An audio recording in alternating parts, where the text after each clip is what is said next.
Welcome to Chapter 2, the lecture video, Part 2. We're going to continue on here. We had been talking about the purposes and goals of social programming and the basic needs that members of a society have. I wanted to say that how does a society, this is a question, how does a society decide to what degree does the government of a country provide social welfare services to its people? What helps them make that decision? Well, the answer is philosophy. Whatever philosophy is dominant within a society is the one that determines to what degree social welfare needs are met and how they're met. Now, in the United States, there are two dominant philosophies that dictate what our thinking is politically and economically. That is conservative and liberal. Now, with both of these, there's a continuum. Every person who's conservative is not identical to every other person who holds a conservative philosophy. There's a range. The same with liberal. Not all liberals are alike. That's why sometimes you hear it referred to as that, well, it's a moderate, a moderate conservative or a moderate liberal or an ultra liberal or a far right conservative. And there's people all along that continuum. But you want to know what those two basic philosophies are. The conservative philosophy is in favor that, in terms of social welfare needs, that the primary responsible is for the individual. They need to take responsibility for themselves. If they need food, if they need any other kind of care, that fundamentally it is their responsibility. And it's their responsibility for them to provide for their family. It is not the federal government's responsibility to provide food for them, to provide education, to provide health care for them.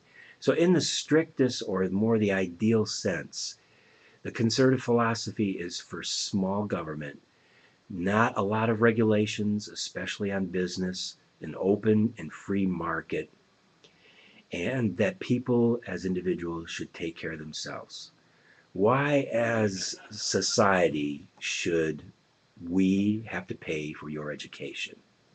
Why should you have federal loans? If you want an education, then either have your family pay for it or go out, get a job, work, earn the money, and pay for your own education.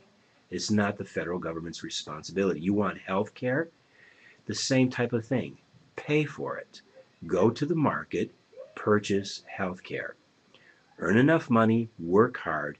Maybe your job, that'll be one of the benefits. But it's not the federal government's responsibility to do that. Now, the federal government does have responsibility for certain things, the protection of the nation, to have an army, a standing army to protect us, from foreign aggression and some other things like that. And again, that's more like looking at the ideal conservative philosophy. The liberal philosophy is that the federal government should be more involved, should be larger, and should be more involved in social welfare beyond just meeting the basic needs. That should be involved in helping people to get education, that everyone should have a right to be educated, that everyone should have a right to have health care. That is not something you have to qualify for or that you have to buy with your own money, but it's universal, it's for everyone. And that, again, is the more ideal liberal position. That the government should be involved in child care and in care for the elderly in terms of, in more of the ideal liberal stance. That there's a greater responsibility to care for others. Now, I want to make clear that with both of these philosophies, at the very fundamental level, they both believe in helping people. As I mentioned before, when one of these philosophies is the dominant philosophy, when the conservative philosophy is the dominant political and economic philosophy in the country, you're not going to find multitudes of people who have starved to death out on the street or who have frozen to death, out in the elements. Because both philosophies believe that at that life endangering level, the need has to be met.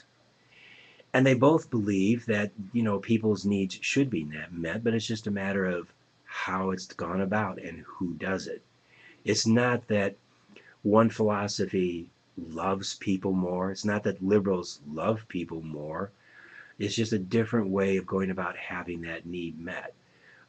The conservative philosophy sometimes may seem like it's more of a tough love type of thing, but the people who espouse both philosophies, for the most part, really are caring people. They're intelligent people. They deeply believe that their way, their philosophy, is the way to make America safe and secure and prosperous. But they are two different points of view. And I encourage you as an individual to find out what is your philosophy. How big do you think government should be? How involved do you think government should be with business, with the marketplace, with education? And as you identify your own philosophy, then get out there and, at least at a minimum, vote for the people who are running that embody your philosophy. You may even want to do more than that. You may want to contribute in some way or volunteer time. But participation is what makes democracy strong, and that's so important. So find out what your philosophy is. You may already very well know it, but then engage, get involved, and then live by it too. If you have a strict conservative philosophy already, well, then I hope you're not borrowing money from the federal government, that you're not going to sign up for free health care, that you will live your philosophy. And that if you're a liberal, that you realize it's going to take some from your own funds. There'll be higher taxes if we're going to help pay for other people to have health care. So don't complain then if that's your philosophy. Know your philosophy, live your philosophy, and be engaged with society with it. Now, two other things I want to mention, these are key phrases in the textbook, is the safety net approach and the social utilities approach. These are social program conceptions, how we think about things. The safety net approach is kind of just what it sounds like, that if everything fails, if where you're at with your job fails, and if your community fails, and if your family is unable to help you, we have that safety net that will help save you from the most disastrous results.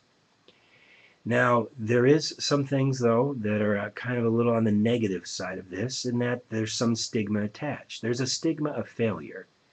There's a stigma that, well, you couldn't provide for yourself or your family, and society had to step in. So there is a stigma. It's also usually these things are time limited. They're only for a certain period of time, and then they are terminated. The other approach, which is different, is the social utilities approach. And that's more of an approach that believes that society has a primary responsibility to help provide for your social welfare needs, that they are universal, that they're for everyone. There's no stringent requirements, there's no time limits. Healthcare is for everyone. It's a right. Everybody gets it. Education, everybody gets it. And so it's more universal. There's no, as I mentioned, no very strict eligibility requirements. So these two things are different, and it's never usually all one or the other within any country or society. But you want to be aware of each of those because they are kind of two very competing approaches as far as social program conceptions. Be sure that you keep each of those clear and you understand the differences between them. All right, we're going to stop now, and there's going to be, I believe, at least one more short video on Chapter 2, so I encourage you to tune into that. Bye.